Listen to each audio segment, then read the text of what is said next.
is back, who has been trying out the Italian brand Sonus Faber, and he's been trying out the Omnia all-in-one speaker, haven't you, Ed? What can you tell us about it? This is a very astute move from Sonus Faber. They're most, if you've heard of them at all, it's when they make beautiful conventional loudspeakers. When I say beautiful, I genuinely mean it. They are made out of materials and employ craftsmanship, which you don't generally see elsewhere in the industry, even at very high prices.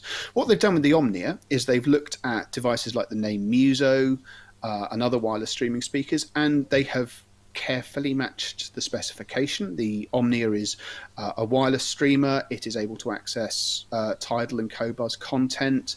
Then they've added an HDMI ARC connection, so you can connect your television to it as well and use it and employ it like a soundbar. But then to differentiate it, they've employed some of the skills that they have in making attractive things. So the top of the Omnia is a real piece of wood, and it's inlaid with both a touch panel and a series of LED lights. Now, if that hadn't been done right, it would look dreadful. It would be American car dashboard bad. And it's a testament to how good Sonus Faber is at doing this sort of thing, that the end result absolutely looks and feels sensational.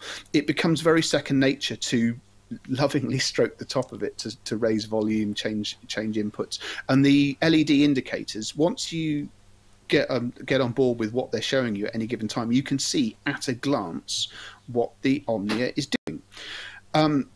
The other thing that they've done is that on either end of the chassis, there are two additional speakers which are there to impart more width to the sound. So even though there is only one chassis for the Omnia, it does a very good job of avoiding sounding like you're listening to one chassis. It creates a genuine sense of sort of width and stereo image.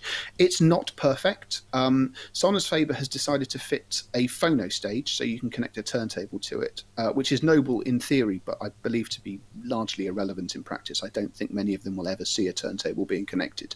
This means that if you want to connect something that isn't a turntable, you have to use a slightly unsightly adapter. And if you are looking to stream a lot of your own music off a NAS drive or some other means of local storage, I don't feel that it's as good as the name or indeed the speaker that Simon's about to talk about in that regard. But if you're simply using streaming services like I've just been talking about, it's sensational, it sounds excellent, it looks magnificent, and it's a genuinely pleasant thing to use and live with.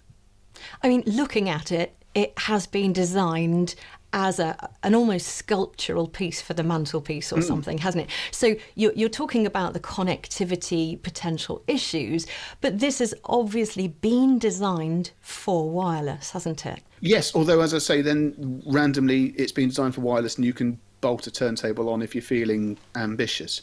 But no, for most people who I think will avoid doing that, you're absolutely right. So long as you pay a moment's attention to where you put the mains cable, it will sit there in a lot of spaces, and it's not the sort of thing that needs it to be a traditional house, traditional furniture or modern furniture.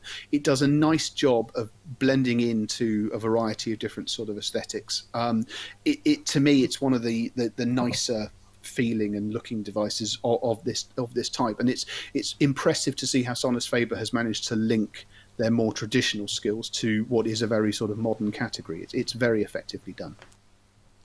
Thank you very much for that. And it sounds like you were talking about lovingly caressing the top to actually use the controls. Sounds like you spent a bit of time with this, did you?